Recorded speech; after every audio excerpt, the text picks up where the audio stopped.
Alguns veículos noticiaram que o Papa Francisco anunciou a introdução de um novo pecado no catecismo da Igreja Católica Apostólica Romana. E esse seria o pecado ecológico.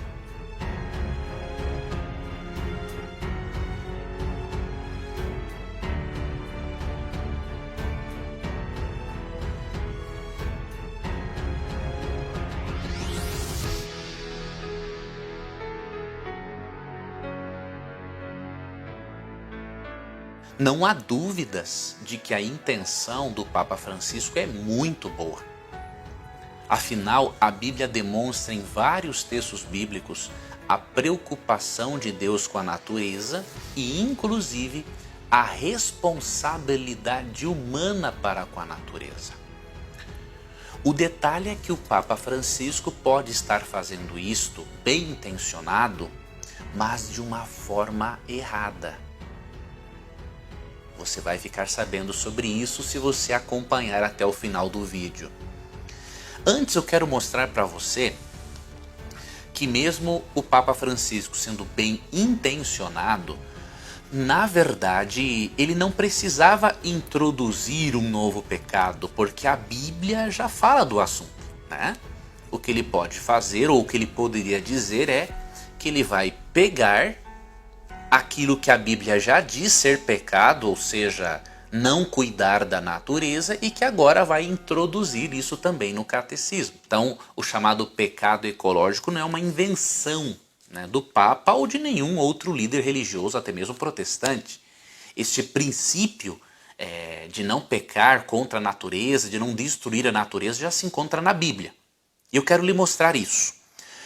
O primeiro texto que eu quero ler para você se encontra em Gênesis 1:26, que diz assim: Também disse Deus: façamos o homem à nossa imagem, conforme a nossa semelhança.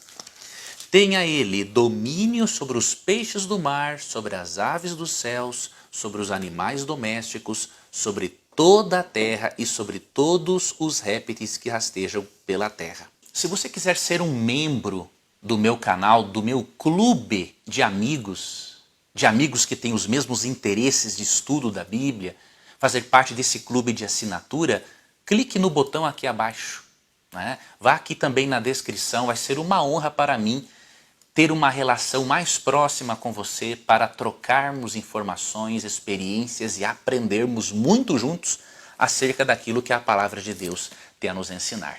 Espero você lá também no nosso grupo. Quando Deus criou o ser humano e criou os animais para serem amigos e companheiros do ser humano, Deus disse que o ser humano dominaria sobre todos os animais. O termo dominar aqui no hebraico tem mais o sentido de cuidado, né? De administrar. Então Deus ele estabeleceu o ser humano como um administrador da natureza, ou seja, responsável. Deus estabeleceu o ser humano como um representante de Deus no cuidado da natureza. Então, obviamente, que a negligência disso é pecado. Isso aqui é um princípio de mordomia, ou seja, Deus nos estabeleceu como mordomos, como gestores do planeta que Ele criou e nos deu para morarmos. Outro texto muito importante que mostra a preocupação de Deus com os animais e a nossa responsabilidade para com os animais, encontramos aqui em Deuteronômio capítulo 22, verso 4. Vamos ler também os versos 6 e 7. O jumento que é de teu irmão, ou o seu boi, não verás caído no caminho, e a eles te furtarás. Sem falta o ajudarás a levantá-lo. Então Deus disse claramente o seguinte para o israelita: se você visse um jumento ou um boi de alguém caído, sem falta você vai ajudar esse animal a se levantar. Sem falta, diz Deus. Deus não quer nenhum tipo de negligência para com os animais. E nos versos 6 e 7 encontramos também o seguinte: se de caminho encontrares algum ninho de ave, em alguma árvore ou no chão, com passarinhos ou ovos, e a mãe sobre os passarinhos ou sobre os ovos, não tomarás a mãe com os filhotes. Deixarás ir livremente a mãe, e os filhotes tomarás para ti, para que te vá bem e prolongues os teus dias. Então, se acontecesse de encontrar um ninho com a mãe e os filhotes, e eles quisessem tomar os passarinhos para si, até poderiam, mas deveriam deixar a mãe livre para que ela continuasse procriando. Então Deus tinha um cuidado extremo para com os animais. E nós vemos também, aqui em Deuteronômio 25:4, algo de muito interessante. Ó, não atarás a boca do boi quando debulha.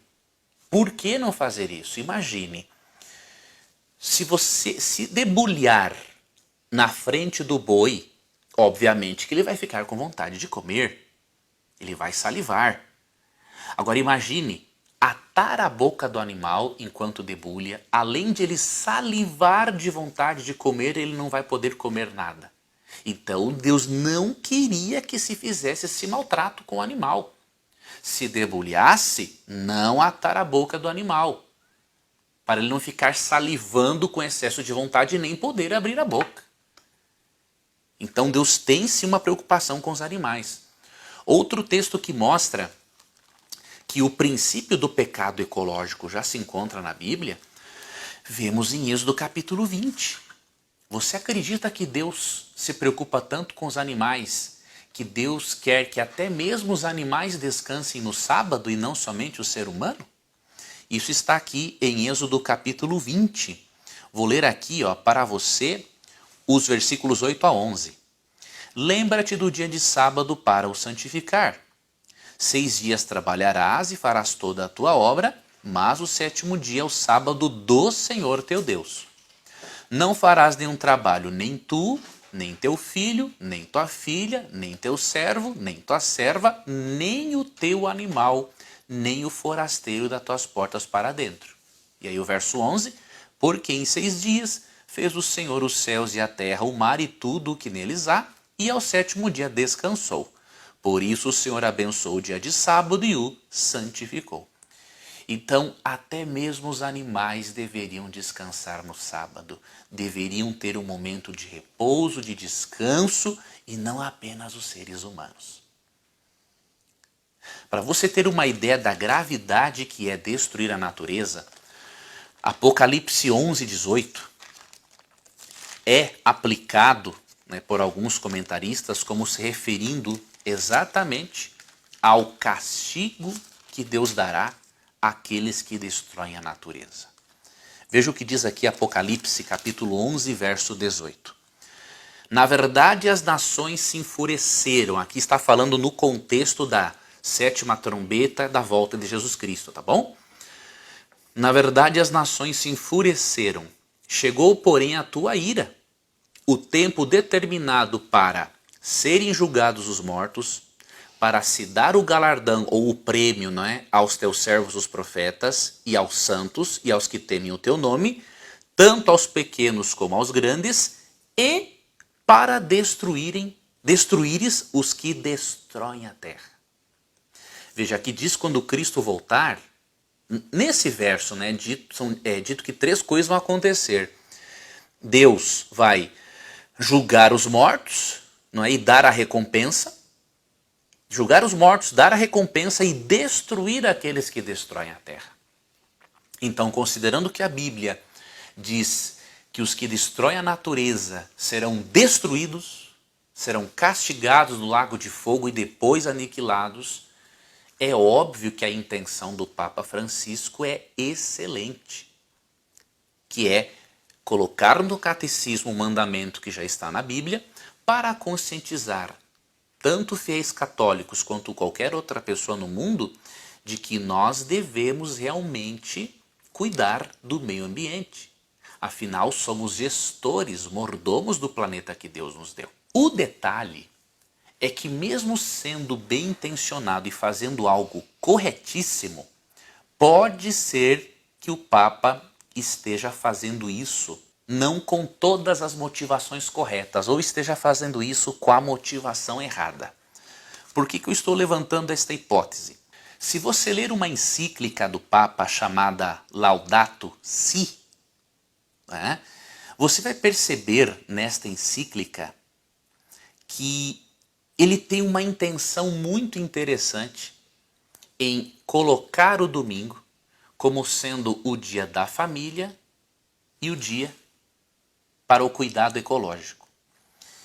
E aqui no final do trecho que eu vou ler aqui, é dito assim, ó: o repouso é uma ampliação do olhar que permite voltar a reconhecer os direitos dos outros. Assim, o dia de descanso, cujo centro é a Eucaristia, difunde a sua luz sobre a semana inteira e encoraja-nos a assumir o cuidado da natureza e dos pobres. Então ele fala que o dia de descanso, ou seja, o domingo, ele encoraja-nos a assumirmos um cuidado da natureza e dos pobres. Veja, a intenção é boa, mas a forma de ensinar o cuidado ecológico está errada. Por quê? Porque ele está usando um dia de guarda que não está na Bíblia. Qual é o dia que Deus estabeleceu como memorial do seu poder criador, como o dia da família e como o dia da conscientização ecológica? Se você ler Gênesis 2, 1 a 3, você não vai ter dúvida alguma. O que diz o texto? Assim, pois, foram acabados os céus e a terra e todo o seu exército. E havendo Deus terminado no dia 7º a sua obra que fizera, descansou nesse dia de toda a sua obra que tinha feito. E abençoou Deus o dia 7º e o santificou, porque nele descansou de toda a obra que como Criador fizera. Qual dia da semana Deus abençoou e santificou? Não foi o primeiro, não foi o segundo, não foi o terceiro, não foi o quarto, nem o quinto e nem o sexto. Foi o 7º. E em Êxodo 28 a 11, encontramos que o nome do 7º dia é o sábado. Então, se Deus abençoou e santificou o sábado, isso significa que o sábado foi tornado um dia diferente e especial em relação aos demais. Se Deus colocou a sua bênção e consagrou, santificou, separou o sábado para um uso sagrado, e se o sábado é o memorial da criação que Deus fez em 6 dias da semana, o melhor dia para conscientizarmos as pessoas quanto à importância do cuidado da natureza é o sábado. Porque se todos guardassem o sábado, inclusive as indústrias que jogam dejetos e materiais químicos nos rios e mares, com certeza a natureza seria muito mais preservada. Mas alguém pode dizer, mas por que não fazer isso no domingo, como diz o Papa? Porque a Bíblia diz diferente. E aí nós temos que avaliarmos. O Papa é uma autoridade maior do que o texto bíblico ou o Papa deveria ser um servo do texto bíblico? É óbvio que é a segunda opção. Isso não acontece porque ele foi ensinado, né, a colocar a tradição eclesiástica acima da Bíblia. Mas qualquer irmão católico, fiel à Escritura, e qualquer protestante que segue o princípio de sola Escritura ou somente a Escritura, ele vai ter a Bíblia como sua maior autoridade. E por isso, mesmo que o Papa seja bem intencionado, e devemos sim parabenizá-lo e apoiá-lo nessa iniciativa de conscientizar as pessoas de que há sim um pecado ecológico, devemos ter cuidado com a forma. Não podemos fazer do domingo o dia que nos encoraje a cuidarmos da natureza, porque o dia estabelecido para a conscientização ecológica, para a lembrança de que Deus é o Criador, foi o sábado e não o domingo. É uma questão de autoridade. Ou você segue a autoridade de Deus, ou você segue a autoridade de um ser humano. E eu oro e desejo que você siga a autoridade de Deus, independente da igreja a qual você pertença. Eu agradeço por você ter assistido esse vídeo e convido a você a se inscrever aqui no canal, a ativar o sininho com as notificações, para que você possa ser notificado, notificada dos conteúdos que temos preparado aqui com muito carinho para que você possa conhecer cada vez mais das Escrituras Sagradas. Que Deus abençoe a você, que Deus guie os seus passos e até o nosso próximo estudo.